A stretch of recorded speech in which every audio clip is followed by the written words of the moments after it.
Yeah, so I am not Duncan Hammond, obviously. Duncan was meant to be here to chair this, and he got stuck in London with a lot of other people, so I am sitting in on his behalf.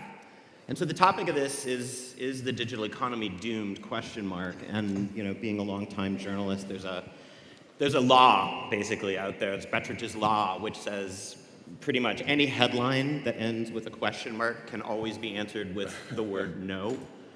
And in this case, I don't think there's going to be any divergence from that. So let's dive right in. This talk actually was meant to be a little bit broader. Unfortunately, one of our co-panelists had to drop out, Molly Spillman. So this is going to be a little more focused on ad blocking for obvious reasons. So starting first with Sean.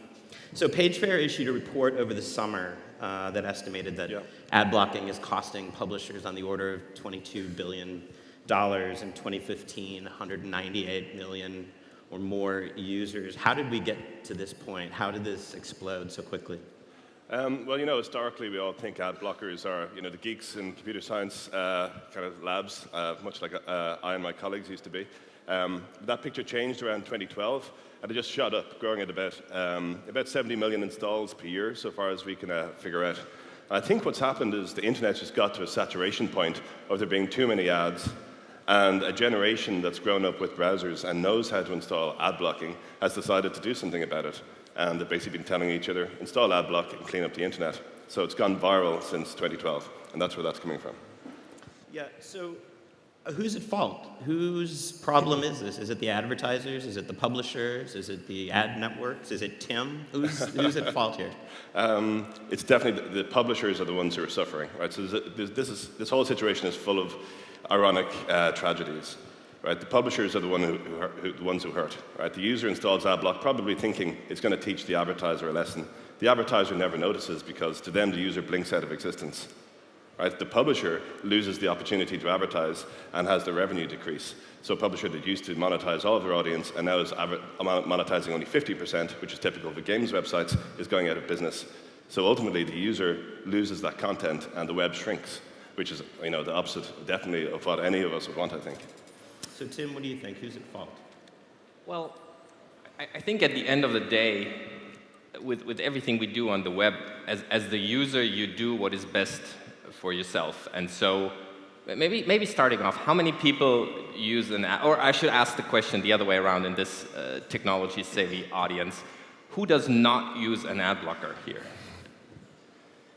This is maybe like 30%, which would say like 70% of people probably use an ad blocker, which is pretty telling in an audience which actually is interested in online marketing, meaning that we all who deal with online marketing are fed up of the way online marketing presents itself, of videos playing a 30-second video before we want to watch a 20-second video, for example, of a flash banner running from the side onto our own page, of pop-ups obfuscating the content, of malvertising spread. And so I think at the end of the day, it's a combination of publishers, advertisers, agencies, everybody involved there who, had too much short-term thinking, and that is correcting itself, and it needs to correct itself. So I have worked at media companies pretty much my entire career. Media companies obviously very dependent on display advertising, the very things that AdBlock Plus blocks. But I have to admit, I find them at times intrusive, borderline annoying. In fact, I was reading, ironically, about the IAB's statement on lean on a very popular website that covers advertising. You can figure out which one it was. And as I'm reading, boom, in pops it couldn't have been more indicative of the problem. So I guess my question is, with the growth of services, of plugins like AdBlock Plus, like yours and others, and you're just seeing this almost logarithmic growth, is it too late? I mean, is it possible to kind of roll this back? Have people completely lost faith in a good user experience? Well, taking Adblock's position is we are not against advertising. Adblock Plus started off as a hobby project in 2006 by a lone developer who devoted his free time in actually programming that as a user. And as Sean correctly said, is basically just in the last couple of years really propelled into growth. But when it started off taken really off Adblock Plus, we thought, okay, what do we do to strike a balance between publishers and users? And so we invented a concept called acceptable ads. And fact is that our users, and probably most of you, are not really annoyed by small text ads or an unobtrusive banner on the right side which isn't blinking. It's really, everybody is annoyed by those bad advertisings. And we said, okay, let's set up standards, and those are the acceptable ad standards, which should encourage better advertising practices, and those are by default whitelisted. The user can change it. One of the fundamentals of Adblock Plus is that the user is always under control, but the standard configuration of Adblock Plus to encourage good advertising is that we let good advertising show, and that we think is one approach, or this is our approach to the problem. We don't think paywalls will be the way of the future. We don't think actually trying to go against the user's will and shove advertising in their throat, kind of playing the system is the way. We actually think that the way is respecting user choice and serving advertising which is non-annoying. So if I can just, I'll get to you in a second, Sean. If I can just stick with that for a second, because you said something that's interesting there. You let good ads show, but that's not entirely true, is it? In the case of, say, a site like The Guardian, if we're not paying you to whitelist our site, you aren't going to let ads show on our site. Is that correct? It has nothing to do with payment. It's about the criteria. The Guardian could be just going through on our pro bono program. So we have a program which actually applies to 90% of the companies and individuals that they get the whitelisting for free. So it's really just about the standard, defining the standard. And that's probably the tough thing, because probably for the last 10 years, The Guardian has been used to, making most money out of the pop-ups. That's unfortunately the reality. And so, of course, our challenge is more, do we make you enough money?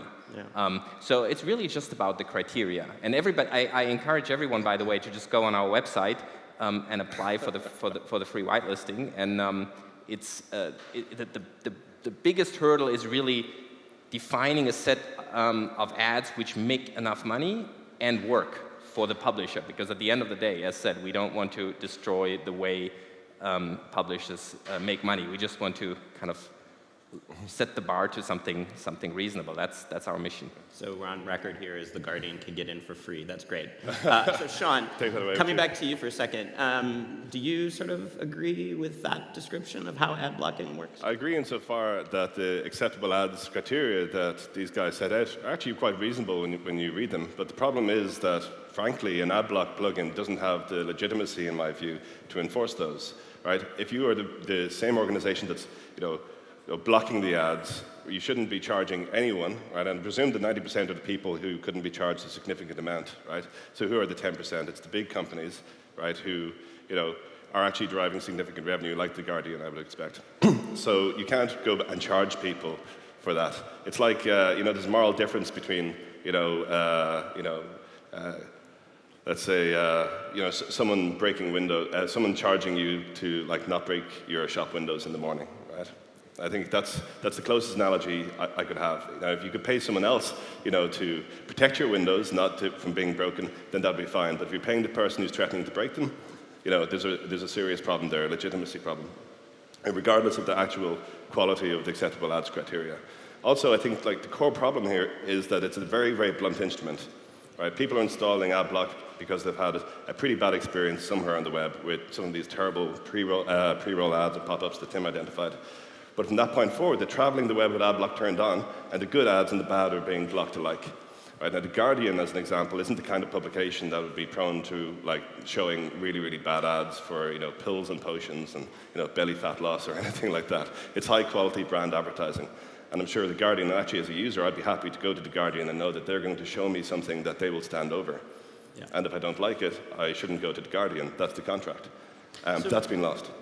So it's sort of interesting to have you both here because, in some ways you're sort of on opposite sides of this debate a bit. You're both coming from a point of saying you're defending the user, you're expressing sort of the voice of the user. But in a way, you kind of, well, probably Sean more than Tim, but Sean, you sort of need ad blocking to exist in order for PageFair to exist. Is that right? I mean, your model is entirely built on the existence of ad blockers, is it not? If ad blocking wasn't the problem, we wouldn't have started PageFair. Right. We started PageFair as publishers. We had 30% of our revenue wiped out by ad blocking in the games business. So we started this company. Right? So we'd be doing something else. And we still would do something else. But right now there's a problem where we think one of the greatest cultural achievements of humankind, which is the open web, right? It's like the printing press and steroids, right, in terms of the cultural impact, is on a downward spiral to destruction.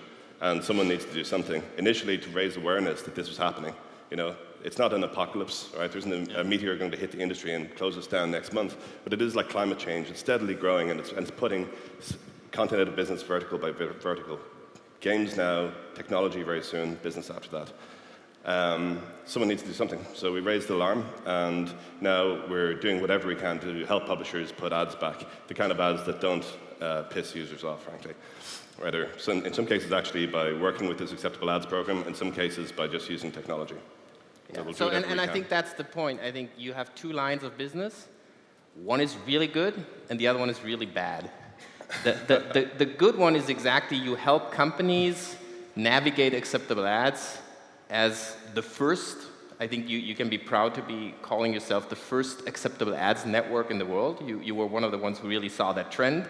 The second part is the really bad one. It's what we call anti-user technology, is you're a representative essentially of multiple companies out there who some of them actually get a lot of funding trying to give people advertising even if they have opted out of not wanting advertising by downloading us. And that part we believe is wrong. It's going against the user will, and that cannot be true. So my rebuttal there is that frankly it's an anti-ad block technology, not an anti-user technology. If the user had made an informed decision on The Guardian to say, you know what, I want to deprive The Guardian of revenue by enabling ad block, then we would be doing something wrong. But the user has enabled ad block once, in many cases at a period in time they can't even remember because of an egregious experience somewhere on the web. They're not making an informed decision to block The Guardian's revenue. So it's introducing that level of nuance. That's as far as we will go. And only for certain ad formats that we have statistics to show don't compel people to install ad block in the first place. Right? That introduces nuance. If we had nuance, we wouldn't have the situation where the good publishers are going out of business at the same rate as the bad publishers. Yeah. So I said at the beginning while we were backstage that the only way this panel would be a success if punches were thrown, and so I'm glad to see we're heading in that direction. So changing gears slightly, the IAB basically did a 180 on ad blocking recently, declared a new set of standards or guidelines for effectively acceptable advertising, not exactly what you're describing, Tim, but it's a very loose sort of guideline for publishers. First of all, how successful do you think that effort will be? We'll start with Tim. And two, do you think publishers can govern themselves? Do you think that we can actually solve this problem for ourselves and obviate the need for something like an ad blocker? Well, I trust you that you can solve the problem. I don't trust the sun to solve that problem, just as an example. No, the problem is really that some people will restrict themselves and others won't. And that is also the problem with Lean, with the IAB approach. Well, first of all, I think we applaud the approach because it could be just taken out of the acceptable ads playbook, which we introduced 4 years ago. The problem is really what incentive do you have as a company which has been oriented by short-term goals in the last 10 years of trying to make more advertising revenue every quarter to suddenly restrict yourself. It's very unlikely that it's going to happen. And that's why tools like AdBlock Plus exist, because essentially we are the advocates of the user, because the advertising just simply doesn't go through. The user gives us the mandate to control the experience for them, just like a browser would have a mandate. And so in that way, we're actually not very different to a browser, which, as you all know, most browsers introduced pop-up blocking 5, 6, 7 years ago, and pop-ups as the worst form of advertising are actually virtually extinct. So it's nothing else. We're an advocate for the user, and that is my biggest problem with those things. Other than that, it's a good approach. It's a step into the right direction, and the fact that the IAB said, sorry, we messed up, really in those words, that was remarkable. That was, and we applaud the frankness of the IAB of actually saying that. Sean? So it's, just to correct one thing though, it's, in my view, the problem with ad blocking is it is unilateral. The acceptable ads program does exist, but publishers who have compliant ads, right, those ads are still blocked by default until they go through a process. So unlike the pop-up, it's not selective. Excuse me. It blocks all ads unilaterally of all kinds, which means on our current trajectory, all the publishers will go out of business and the web will be smaller, which is not in the user interest. But the IABs, and not just the IAB, there's other parties coming out with initiatives. We think there's three topics here. One is the user experience, the other one is performance, and the other one is privacy. You could add security. And right now, unfortunately, in the ad industry, we are in a terrible position where publishers cannot stand over what's being put in front of their users when ads are delivered programmatically, and viruses can be installed in people's computers just because ads are booked by malicious companies programmatically.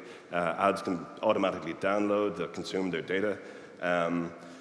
People's privacy gets infringed by a whole sub-industry of brokers that no one can really quite identify who exactly they are, and the publisher can't even know who they are in advance of exposing a user to them. When this is the case, there's no moral high ground for any of us to operate from. I think this is why the IAB statement or response, say, to the growth of ad blocking is important, along with other people's. We need to get to a point where we can say, here's something we can stand over. Our websites are not going to give people viruses, consume the data, give them, or basically put them in any kind of danger of data breach, for example. So just staying with that for a minute, is it really ad formats? Because Tim, you spend a lot of time talking about the formats of ads, and now Sean, you've brought in the tracking element. Is it tracking that people are objecting to? Is it data usage that people are objecting to? It seems like this is a moving target. It's beginning to shift. So in a survey last year of American ad block users, we found that about 70% were concerned about the ad formats, 20% about privacy, and about 10% about performance. Now, if we were to do the same survey in Germany or Poland, I think we'd find that there's more privacy in that mix based on cultural factors. If we did the same survey based on the new trend of mobile ad blocking, I think we'd find performance is a bigger factor because of data. Right, so it begins to shift, but still, actually, most people are still concerned about user experience because it just gets in the way of their ability to do the one thing they want, which is to read the content. If only people knew how the data was being treated, the data portion and privacy portion might be bigger. I personally feel that there's some major infractions there that need to be addressed. Yeah. And so what about other developments? I mean, you have a lot of publishers moving to offsite platforms, Facebook Instant Articles, Google AMP. They're highly restricting, in particular on the Google side, what you can do within an ad frame. Are there solutions that might come from other different sides of this? Well, Facebook Instant Article is an ad blocker. Yeah. It's nothing else. It's a proprietary platform which probably will be successful because not only because they bring users, because they gate the experience, the user experience. I agree with you on that, of reading an article. And this is actually not something we would want to nourish. We believe in the open web. We believe that publishers should have the right to serve content on their own platform and make their own decisions. We actually feel that as a responsible ad blocker, we are offering the olive branch to the publishers through the Acceptable Ads program. At the end of the day, that is something which hopefully keeps the web free as it is. What about Google AMP? Have you? It's a little more open. But it goes into the same direction of something controlled by a company. Yep. So Sean, what happens next? We see again the growth of ad blockers going exponentially upward depending on where you live. What happens next? Where are we headed? I think there's two paths in front of the industry. One is the path to walled gardens, as you identified. Apple News tries to pull an iTunes maneuver and capture all content onto its platform. Facebook tries the same thing. In the future, maybe a smaller number of platforms, medium-style platforms, try to capture audience and basically gatekeep that from an app experience that can't be ad blocked. That's a bad direction, I believe, for the open web. Right? I think we all should be concerned about maintaining the open web. That's the path we're on. And the only path out of there is to find a way to break out of this vicious cycle of the content experience in the open web deteriorating to the point that people install ad block, the audience shrinks, publishers get more desperate, more people, more bad ads, more ad blocking, etc. How we do that is, I believe page fair, obviously, right? We help publishers put back just the good ads and take control of the situation on their own websites. Maybe AdBlock Plus finds a way to basically to not block acceptable ads by default, right? That would maybe solve the problem. Maybe transparency around financial arrangements, etc. Maybe we have competitors as well who will do other things. There's a risk that in desperation people will try and put back, use technology less scrupulously than we would, right? And put back a whole bunch of pre-roll ads in front of AdBlock users. That's a risk right now because everyone's so desperate. So Tim, last word. Do you agree with most of that? Well, yeah, I agree with most of that. I do have to say, though, we do not block acceptable ads by default. Just the fact that controlling what is acceptable and what not is a very manual process, yet it's something we can't just open the floodgates, but we have to check every single case, and that's why we have the whitelisting process, which, as I said, is pro bono for 90% of the companies. Other than that, yeah, I think we're not that far away. I mean, I wish, as you said, Criteo would have been with us on that panel. There probably would have been a lot more diverse opinion on that, with retargeting, as you correctly said, being one of the main factors of why people install an ad blocker, apart from format and data usage. But yeah, I think unless, and that I will say as my closing statement, unless the industry really fixes the way online advertising is served, ad block usage will continue to rise, just like that it has risen in the last couple of years.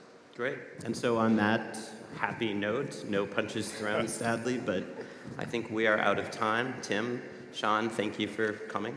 Thank you.